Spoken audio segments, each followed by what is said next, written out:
Time for the 49ers Rush Podcast.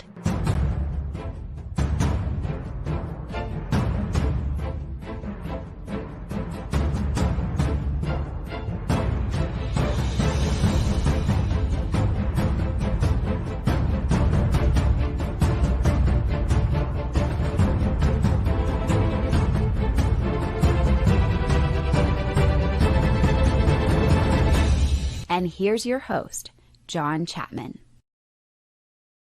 What is going on, faithful? It is absolutely incredible to be with you guys today. I am on the road, as you can probably tell, in a hotel room recording, and I could not be happier. One, I love this city, but more importantly than that, I freaking love this community and the 49ers, and I'm so excited to be able to see them again. You know, we only have 2 regular season games left this year. Now, obviously, the playoffs, which the 49ers are destined for much more than other franchises like, I don't know, the Raiders or anybody in the NFC West. But, man, enjoying this is going to be incredible. So excited to check out Allegiant Stadium. We've got all of our events that are going on here in Vegas as well, which I'm excited about. And, man, shout out to the Countdown crew. Guys showing up strong. What's up, Thomas? What's up, Adam? Love it. And, you know, what I wanted to do today is we're going to have our scouting report episode that we do every week. But, man, on the plane ride and all this stuff, I just had a little bit of extra time to try to, like, get out some random thoughts that I had and that I was trying to bring to the game this week. And so, yeah, I almost called this like an odds and ends episode. But, man, there's too much stuff to talk about, right? And you know, I'm hanging out with my wife's family who live here locally in Las Vegas, and they're like, "How do you do so many shows? Like, what is there to talk about?" I'm like, "Are you crazy? Like, I can record 5 times a day and not hit all of my notes." It's this team, you know. I mean, when you're so passionate about something and you love something so much, like you do the 49ers, this community. There's just so much to talk about. So want to say thank you, man. Appreciate this, Charles. He says, I love your shows. Don says, John, help me get through the pandemic. I needed something else to focus on. You're telling me the pandemic, that was rough for me. Kind of ended my tenure as a teacher. But, yeah, this show helped a lot. What's up, Coach Cruz? We got Sin in the chat. And speaking of all these hashtag CCs, we've given away an autographed Brandon Ayuk jersey and 3 hats. But guess what? My main man, Eric, who runs our Instagram page, we hit 3,000 followers today. So you know what that means. Whenever we hit something, it's giveaway time, baby. So we're going to give away another hat, and want to give a shout out to Tom, who's running our Facebook group. If you haven't joined us over there, 49ers Rush, guess what? We're at 1.3 thousand followers there. So we are growing, which I love. So all you hashtag CCs, you still got time. Get in that. I'm going to pick one lucky winner, and we'll be giving away a hat again a little bit later in the show today. So get your hashtag CCs in there. What's up, Daryl? Appreciate you. He says, hashtag CC. Thanks for all you do. I freaking love it. And yes, the Vegas Empire is going to be in the house. I'm excited, man, just to party with. There's such a large 49ers community that's in Las Vegas. You know, whenever we did our draft parties here with Fred Warner, Elijah Mitchell, they showed out. It was awesome. So excited to kind of, you know, meet and hang out with some people who have already met and all that stuff. Here we go. Trey says, John, what's up? I'm here in Vegas too. Oh, I love it. If we don't see each other, Trey, I'm going to be very disappointed. He says, do you think Debo will be on a snap count? Yes, for sure. I'm not sure he will play, but if you saw any of the practice tape, the videos that came out from the warm-up period of practice yesterday, Debo's Debo. He's out there dancing, you know, he's having a good time, all that stuff. You could tell he wanted to be back out there. So I personally, if I was in charge, you know, it's a sprained ankle. Either it's right or it's not. It's not like, oh, you've got to wait longer. And if he's out there in cleats dancing and, you know, making all the cuts and all that stuff, similar to what we saw with Javon Kinlaw, I think that's the playbook where you might put him out there for a play or two, you know, early on, but you don't need too much. But it would be beneficial to him to get the ball in his hands, get hit, build that confidence so that going into the playoffs, he's hitting that full swing, right? So you don't want to do it to where, oh, we're just going to keep you, we're going to keep you, we're going to keep you. And then once the playoffs start, then you jump in there. Shanahan has been probably the most common question he's been asked is, oh, are you going to rest players? Are you going to rest players? Are you going to rest players? And he has just been so adamant about this. Here's a clip right here. Again, you can't turn football on and off. I mean, we're trying to make sure everyone stays healthy for the playoffs now in terms of guys who aren't healthy. And then we feel it's a risk. I mean, we can be very smart with that. It's not worth risking that when you know you're in the playoffs. But the goal isn't just being healthy in the playoffs. We think we're a really good team, and we want to make sure that continues. And we also think there's room to get better. And if anything happens, we want to make sure we're better, not worse. It's really hard just to put people on hold in football and expect you'll be the same team. Or definitely expect you'll be better. So every week we're just trying to keep, whether it's practice field, whether it's the game, I mean, there are opportunities to get better, and that's how we look at it. It's great that there's an opportunity to get the 2 seed. We'll see what it is after this week. Hopefully we can win, but then we'll see what the situation is the next week. But we're not going to risk guys who we think are putting a lot of risk to how their bodies are at now. But I also think it's a big risk to have guys who have been going and playing football at a high level just to tell them don't play for 3 weeks and then make sure you play at that high level for 3.5 hours when everything's on the line. So we're just balancing that out, and we'll see how it continues. And so, you look at that, and look, you're healthy or you're not healthy. And if you're cleared to practice and you're out there dancing, you're healthy. Now, does that mean you go out there and you get them 10-plus touches and all that? No, that doesn't make sense. But I do expect Debo to get out there, and if he doesn't this week, I will expect that next week. What's up, Jason? He says, John, with all the gray hair this team has given me over the years, I definitely need a new hat to cover it up. What's up, Jason? I freaking love it, man. Yeah, the residency hats are fire, man. They do a great job. Look at Tim Ford. Well, a good friend right here. Estimate is 60% of the stadium will be faithful.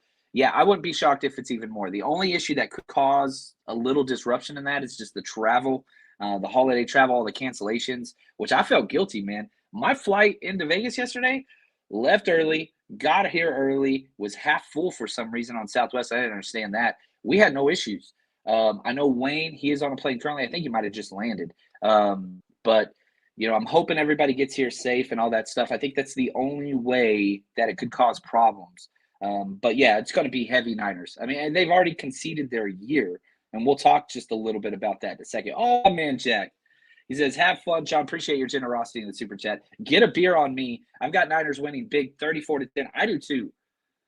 I have not been on I think twice this year I have felt like I feel today where the Niners should just blow this team out. It was Carolina and then the Mexico trip. Both of those games, and again, you can go back. All my takes are, they're cataloged here on YouTube or Spotify, wherever you listen. Go back and listen to those scouting reports. Those 2 games, usually I'm quite reserved and think the NFL is the NFL and there's going to be a lot of close games, which if you look at the Raiders, 7 games in a row have all been decided by a touchdown or less. I have no respect for this team, however. None. Not for the coaching staff, not for the roster. Yeah, they have some studs. They have some freak studs.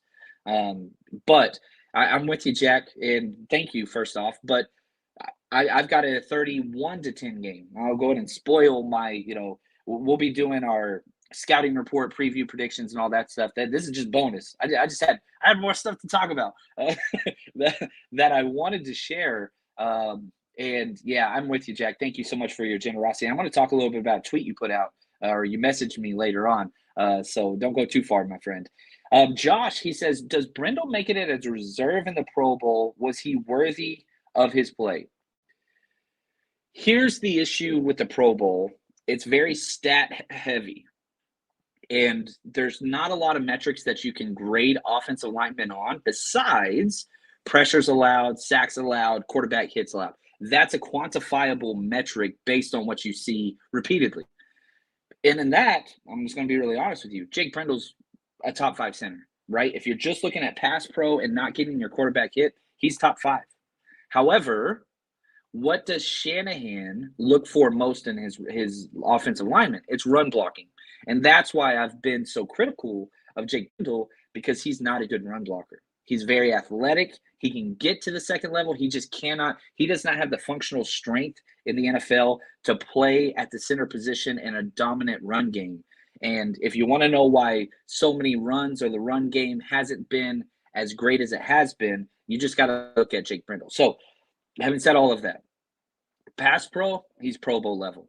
Run game, He is by far the biggest weakness on our O-line, and it's not even close. But his play has picked up. He's gotten better. He has improved, which is great. But it's not like it's, amazing. This just came in from Adam Schefter. Commanders running back Antonio Gibson is now out for their game on New Year's Day.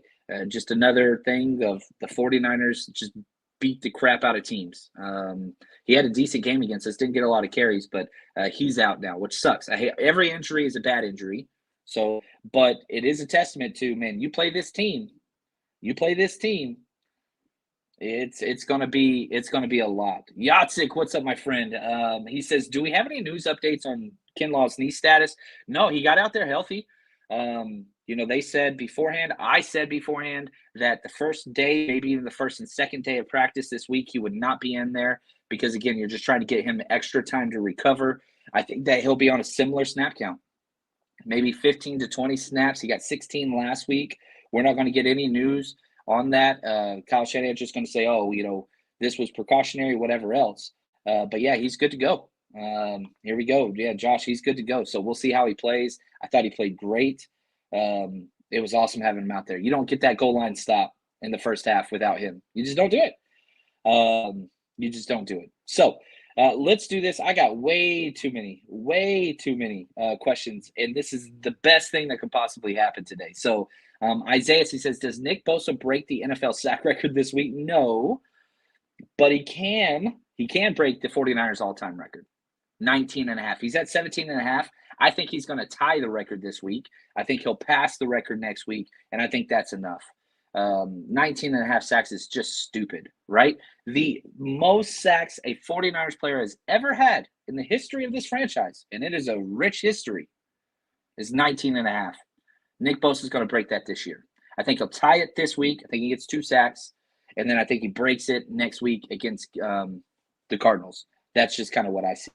And so we'll see there. So keep these questions coming in. Tag me if you haven't yet. Here we go. Looking forward, Cristiano.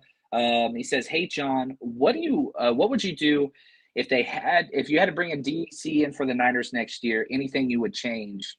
No, the scheme works, and that has permeated not one but 2 defensive coordinators, right? So whether that was Saleh or whether now where we are with D'Amico, you don't change it. Your personnel's built for it. You don't change those things. The one thing I wouldn't change anything. I want to say, like off the top of my head, man, just Talanoa closer to the line of scrimmage more often. But then you look at him and he leads the 49ers with interceptions. He's got some blown coverages for sure. There's no doubt about it. But no, I wouldn't make too many changes. I really, really wouldn't. Oh, Josh says, I predict a Danny Gray 60-plus yard touchdown. That would be fun. I'm looking for a hit at some point. Shane, look at this guy. He read my notes. He says, John, did you see the 49ers linebackers are the fastest in the league? Yeah, this is from Next Gen Stats. I saw this tweet, and the criteria was on 20. I want to use the same language they used, a minimum of a 20-plus yard play, or they ran over 20 yards in one play. So what they did is they quantified the 3 starting linebackers for each team and their fastest time, because they have the chips in their shoulder pads, right, the GPS trackers, their fastest speed between all 3 of them, then averaged them together. Well, the 49ers came out first, the fastest linebacking group in the NFL. They had a 15.05 miles per hour average between the 3 of them. Now, what's that mean? Second place was the Lions with a 14.85. Third place was the Cowboys with a 14.41. So you can kind of see the difference there. It's a considerable jump from the third to the second to the first. Again, you want to know why this defense works so well. Number 1, Nick Bosa. Number 2, the linebackers. Number 3, Charvarius Ward. That's the pecking order for me. Bosa, linebackers, Charvarius Ward. And you can throw Hufanga in there. You can throw Armstead in there. There's a lot of reasons why. It's the sum of the parts. But if you're doing 1, 2, and 3, man, Bosa, linebackers, Char Ward. That's just the way that it goes. Now, on top of that, they also put in the little asterisk in the bottom of their graphic that the 49ers also have the fastest defensive back group in the NFL, which I never would have guessed. Charvarius Ward's not a burner. Manuel Mosley was probably the fastest. Samuel Womack's quick. Demo wasn't really the fastest. Everybody criticized Hufanga for a lack of speed. Tayshaun Gibson's 32 years old. Jimmy Ward's 30 plus years old. But again, on plays where you find the fastest for each starting 49er, right? 20 plus yards run, they're the fastest in the NFL of any defensive back group in the NFL with a 15.88 grade. So almost a full mile per hour faster than our linebackers. I never would have guessed that. If somebody would have said, oh, did you know the 49ers have the fastest, linebackers and DBs in the NFL? I'd say, no, they don't. Look at their 40s. And I can pull them up and tell you why that's not true. But there's 40-yard speed, then there's football speed. And that's what Hufanga has in spades, right? That's what, Charvarius Ward has. That's what these guys have. And so shout out to the 49ers draft department, their front office, all those things, because whenever you build speed, speed kills. But also, it's not just speed. You can have the fastest guy in the world. That's great. Look at Deion Sanders, right? Deion Sanders, probably one of the best corners of all time. One defensive player of the year for the 49ers. Unreal. However, he didn't like to hit. And he would tell everybody, I don't get paid to hit. I ain't going to do that. The 49ers have found a weird way to blend speed with aggression. You will not find better tackling corners. The three starting corners for the 49ers, Charvarius Ward, Demo, and Jimmy Ward. You will not find more physical corners in the NFL. No, none. You might find one or two that fit in that parameter across the NFL. No team has two guys like that want to come up and hit. They will hit. We are blitzing Charvarius Ward off the edge, and he's hitting freaking Brian Robinson in the backfield and getting attacked for loss. Like, that's not normal. But the physicality, and a lot of it is, man, look at Charvarius Ward, undrafted. Dude clawed his way into the NFL, right? Demo, late round pick. His nickname's the freaking hyena. The hyena. Yeah, Jimmy Ward, who's freaking fighting with DeAndre Hopkins in practice and dropping F-bombs anytime he can get.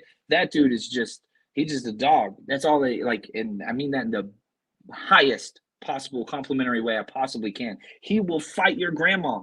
Probably won't fight your grandma, but that mentality is present. Then you bring up Hufanga. Okay, yeah, Hufanga literally out there trying to kill people. And Tayshaun Gibson, I mean, he's got a linebacker build, but has done it for so freaking long. Yeah, it's impressive, this defense. Cam, what's up, man, from across the water? He says, I'm up against Josh Jacobs in a fantasy final. Should I be worried? Hell no. Now, the touches he's probably going to get 20-plus touches.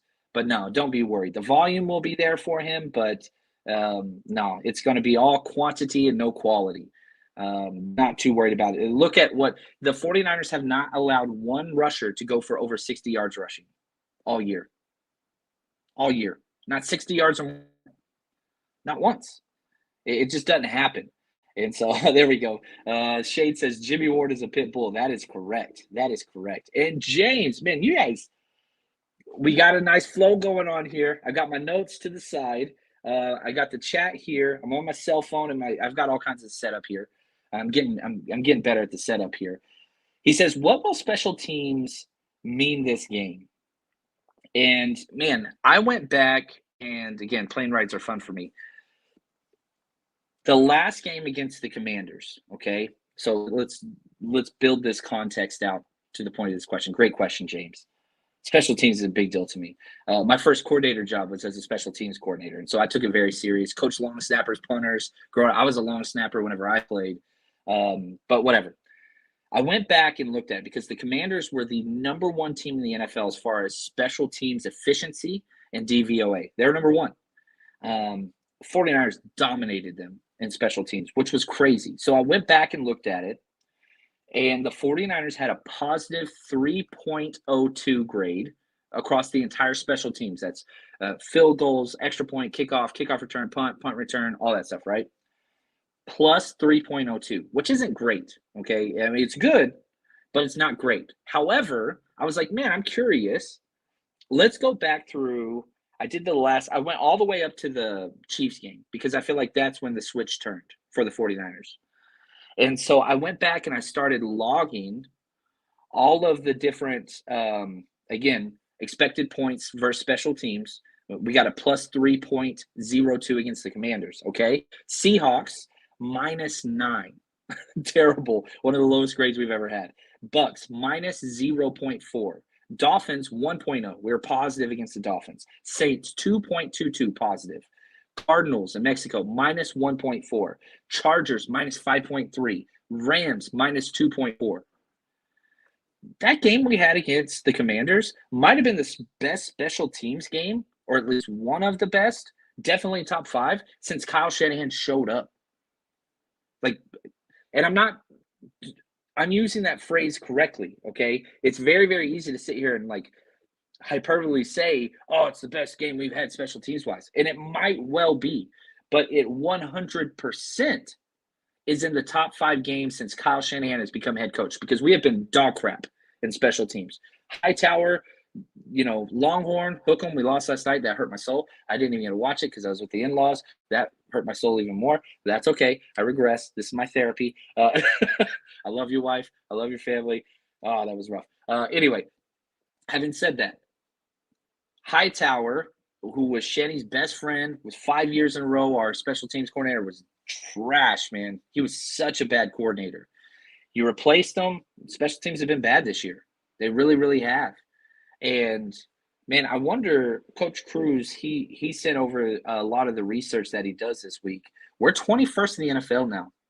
We were 32nd, 31st, 29th. We keep climbing. Now we're 21st.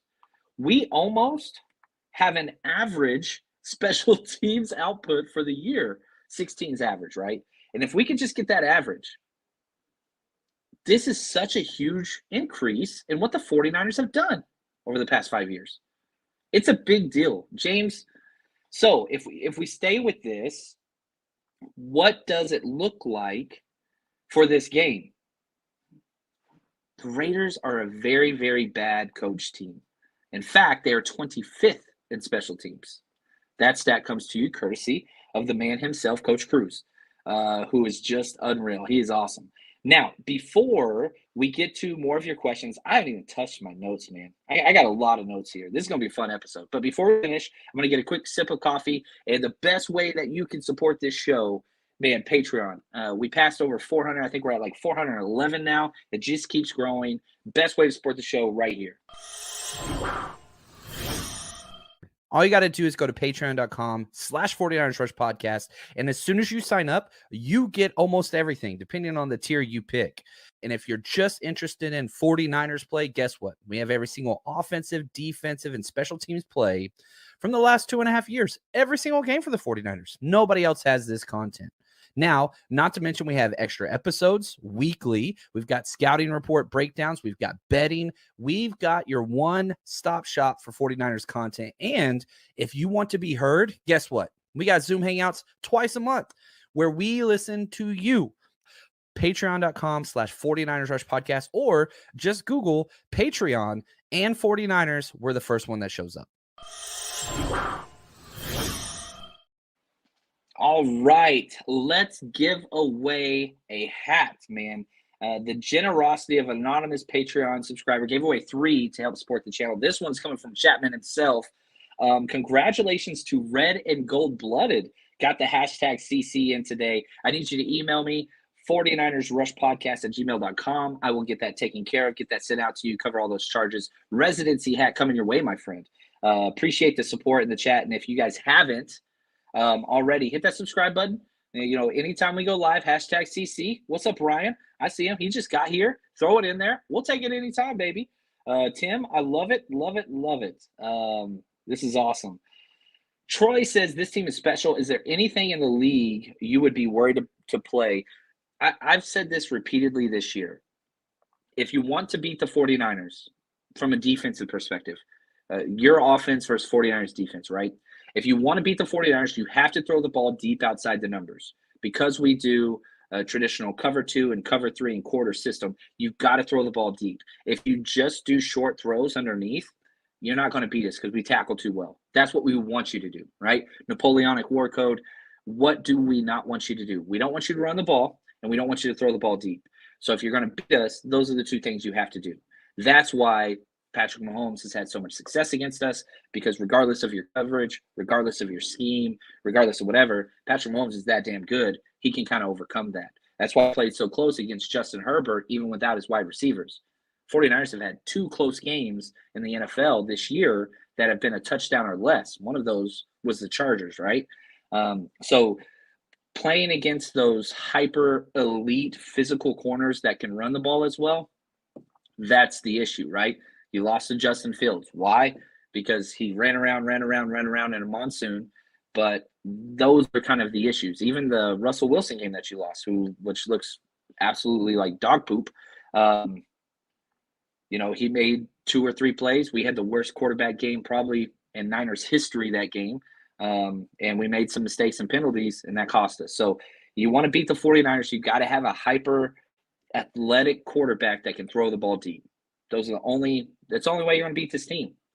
And the good news, let's throw this around, is Nick Bosa. Nick Bosa has stepped up, and this is kind of where we started this show.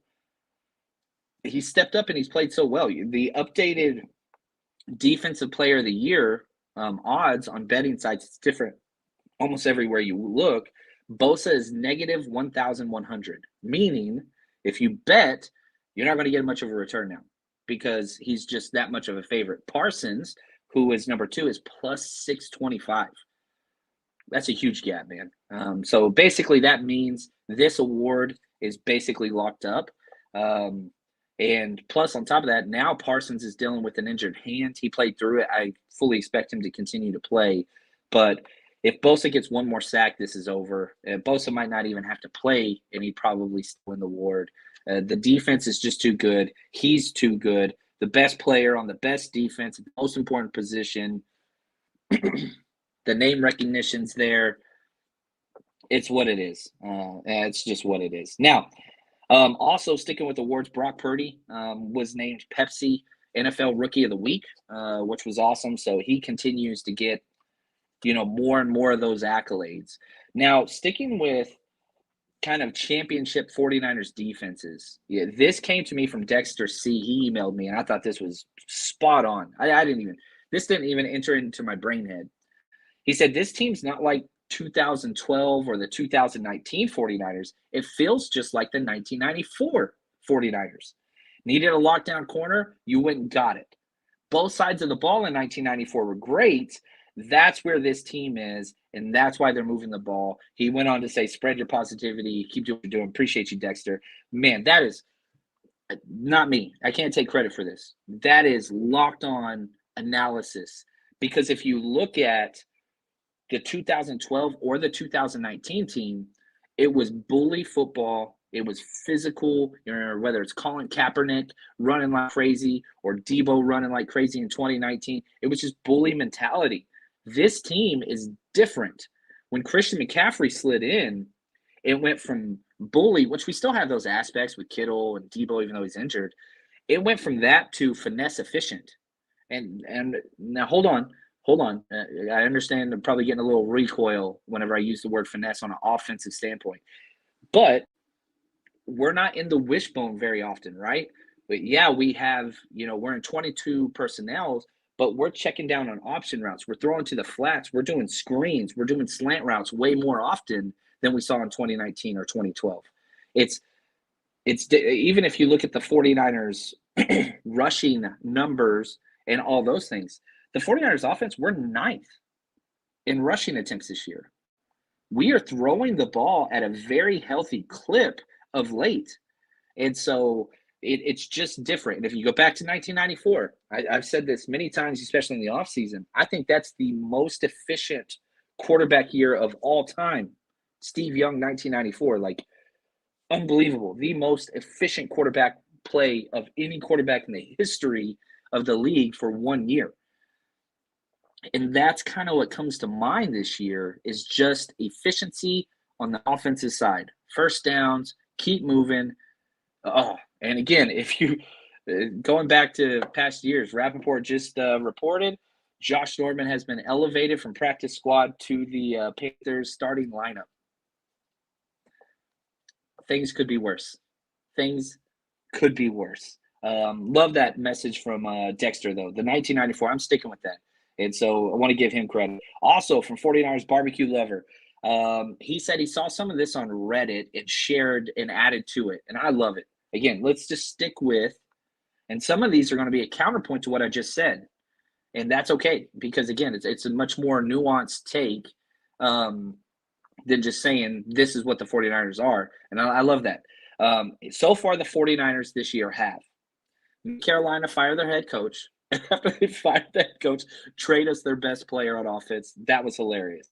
Shut down the Rams' hopes of defending the Super Bowl. They crushed them twice. After that, the Rams were never considered a serious contender. Shut out the Saints for the first time in 20 years. By the way, guess who team that shut them out 20 years ago? Also the 49ers. Ruined the Dolphins season completely. They haven't won a game since they were 8-3, best offense in the NFL. McDaniel's a better coach than Kyle Shanahan. Blah, blah, blah, blah, blah. Kyle's not a genius. It's him. What a difference a month makes, right? Their season's basically done. And the 49ers ruined it. That's just facts. I don't think anybody can disagree with that. Destroyed Tom Brady 35-7. Won the division in Seattle. Swept Seattle. Won 5 straight games against your division. There's one more left. Like, I'm not forced a quarterback change in Washington. Scared the Raiders into changing their quarterback before we even played them. And teams are winless against us. They're 0-13 the week following the 49ers game.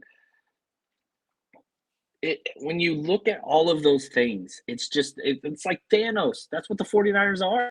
Like, they just go in and just destroy people. Red and Gold-Blooded, congrats on the hat, first off, my friend. Thank you for the super chat. He says, Brock seems more trusted by Kyle, 100%. His first start came out 4 straight passes, backed up in the one doing play action rollouts. We saw what happened when Jimmy did that. Didn't go well. Yeah, there's going to be a point where Purdy regresses. It has to come. It has to. You can't – he'd be the best quarterback in the history of the NFL if he just stays on this path, right? And I hope that's exactly what we get. But at some point, you got to regress to the mean. You just have to. I do not see that happening against this poor Raiders defense. They are not good. They're, in fact, bad. 23rd in points allowed, 25th in total yards, second to last in turnovers. We'll jump more into that in our scouting report show tomorrow, which I'll have airing tomorrow before we have our event, which, hey, if you are in Vegas, guys, you got to come hang out with us. That's just, you don't have a choice. You got to. Now, there are plenty of 49ers other parties, and I'm going to a bunch of those, but I'll be setting up for this one. You can go to we purposefully scheduled our show, our party at Tailgate Social from 1 to 4:30 so that you can make it to the other parties and still come out and hang out with us. We've got giveaways galore. I think I'm giving away more stuff this one than I ever have before. We're getting to the end of the year. Right now we have this party, which is going to be incredible. And then the wild card game, we've got our freaking tailgate, which is going to be a blast in Blue Lot 1. So come on out with us. Look for the flag as always, 49ers Rush Road Trip.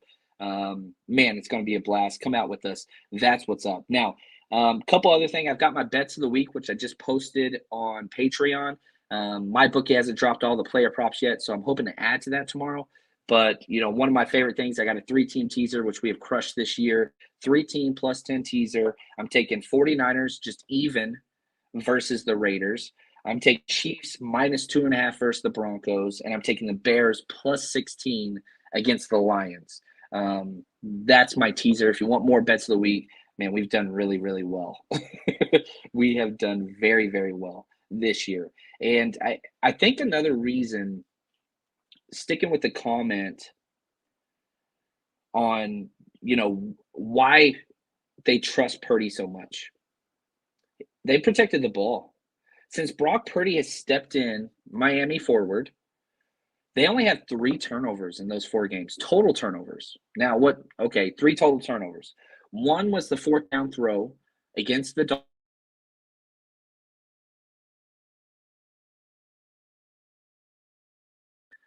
And whenever they intercepted it, what happened was it pushed them back another 22 yards, I think.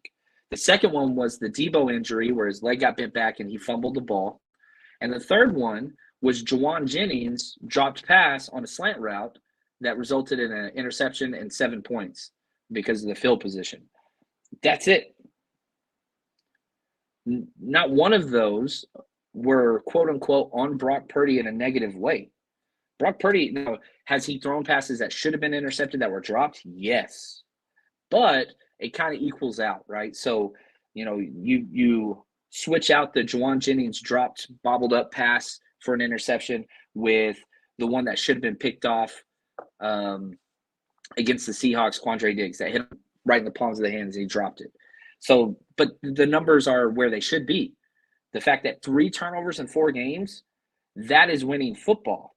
Now, if we talk about complementary football and we stick with that same time frame, the 49ers defense has forced 10 turnovers in that same span. Given up 3, gotten 10. Oop, this way, it's mirrored. There we go. Given up 3, gotten 10. That's plus 7. Your plus 7 turnover ratio in 4 games, guess what? You're going to win those games. And that's just what continues to take place. Keto Killer, what's up, brother? He says they need to change the interception passes to correct person. That last one should have been on Jennings. I'm with you. And the problem with stats, and this is more of like a baseball conversation, if you change it now, how do you change the past? And so that's why they're always so reluctant to change it. But I'm with you. You watch that play and you think that's on Brock Purdy. I don't know what to tell you. And I did have people in my mention saying, "Oh, that was on Purdy. Jimmy wouldn't have done that. You would have blamed Jimmy if he did that." And I'm just like, what? Apologist still out there. And I love Jimmy. And I want him to move on and be very, very successful somewhere else where he can be the guy, where he can get paid, all those things. Ryan, he says, John, do you think Brandon Ayuk will have a game against the Raiders? Hoping he puts up some fantasy points on Sunday. I don't know if you saw – and I don't want to turn this into a giant Raiders conversation, but their locker room's a mess. And I'm going to bring this back to BA. There was a press conference around Devontae Adams, and he said, I wouldn't be here if it wasn't for Derek Carr. Well, Derek Carr has lost his job. Not only lost his job, they told him go home, leave the locker room. We don't want you to be a distraction. Now, I've seen reports where Derek Carr asked to leave, and I've seen reports where Raiders told him to leave. So I don't know what the correct one is. Regardless, it's bad. After all this took place, they asked Devontae Adams, and he said, a lot of people aren't happy about this. Bad locker room, bad coaching staff, bad ownership. And he said, I wouldn't be here if it wasn't for him. And so BA commented on that clip on Instagram and said, man, if you're loyal to your boy, you should sit this one out. I'm paraphrasing. But if you're loyal to your guy, you should sit this one out with him. Go be with your guy or go be with your bro. And BA is different. I wanted to call, Brandon Ayuk Frankenstein to Fred Warner. But I think Fred Warner's Frankenstein, that's the name of the doctor, the monster, would be BA. I don't know. Mary Shelley, I'm off on the the literary analysis, but I think I got it right. Because if you remember and you go back to this year, yes, I do think Brandon Ayuk is going to have a game. I'm curious to see what they're going to put his catches at, because I think he's going to get 5 catches over 87 yards. That's my stat projection for him. So based on where the prop bets come out, that'll tell you where I'm betting. 5 catches, 87 yards is what I expect. But I digress. Fred Warner, if you go back this offseason, which we do this show year round, and if you guys just watch during the year, that's awesome. And I'm very thankful for your time that you joined with us. But man, hit that subscribe button, join us year round. Because we've covered this and how Fred Warner just kept picking at Ayuk all freaking mini camp, all offseason, all preseason, to the point where Brandon Ayuk punched him in the face, helmets and all that kind of stuff. But Ayuk ain't been the same. And you watch the film, when we do our all 22 breakdowns, you see Ayuk freaking almost taking on like a Juwan Jennings, like pestering, like bully mentality after the play. And now it's bleeding over into social media. This is one of the quietest press guys there is. You see a BA press conference, he's quiet, calm. He's chill, man. But he ain't that on the field anymore. And now it's starting to take on that persona off the field. And I am here for it. BA out there bullying people on social media. Whew. Oh, I freaking love it. And Tim says, yeah, just wet his feet. You know what I'm saying? I freaking love it. Scott, he says, John, just love your Patreon content. It is fire. We put out 7 shows this week on Patreon alone. 1 a day. Now, I know not everybody can watch all those things. That's okay. But we are taking care of you guys. And we're going to be having a Zoom hangout this next week after I get back home. Which I'm super excited about to hang out. So stick with us. We got you. We've got a lot more content coming your way. Just wanted to say thank you. Again, recording live from Vegas. Come out, party with us if you're around. And let me say this. We do have to charge for a lot of our stuff because we pay the venue. We pay for all the stuff that we're giving away. Most of these things we don't make money on. I see these events as marketing and community building, which is fine. So if I can get as close to a zero-sum game, I'm happy. All that to say this. If you are a person that wants to come to a hangout and for some reason finances are the only reason why you cannot, message me. Now, not always can I just give away free stuff, whatever else. But if that is what's keeping you from being part of this community, then I will be pissed off. Reach out to me, 49ersrushpodcast@gmail.com, Twitter, JL_Chapman, Instagram, Facebook, we're everywhere. We'll figure a solution. I'll see what we can do based on the cost of different events in different cities or everything. But community first, always. I got to feed my family, and that's part of it. But do not allow something like freaking money to stop you from enjoying the freaking experience that we continue to put together and bring people together and build friendships and community and all that stuff. So anyway, I don't know if that came across correct or not. But anyway, love you guys. Appreciate y'all. Thank you for the time. We got a lot more content. Tomorrow we'll have the scouting report over on YouTube. I've got some extra film breakdowns that we're loading, compliments of Juan Solis. And man, we're just going to keep going. We're just going to keep grinding. So thank you to our executive producers, 49ers George, 365, and Kilted Niner. Man, let's go get that W. We're going to blow this team out. We're going to blow this team out. I'm going to love every second of it. Anyway, thank you guys. Until next time, stay strong, faithful.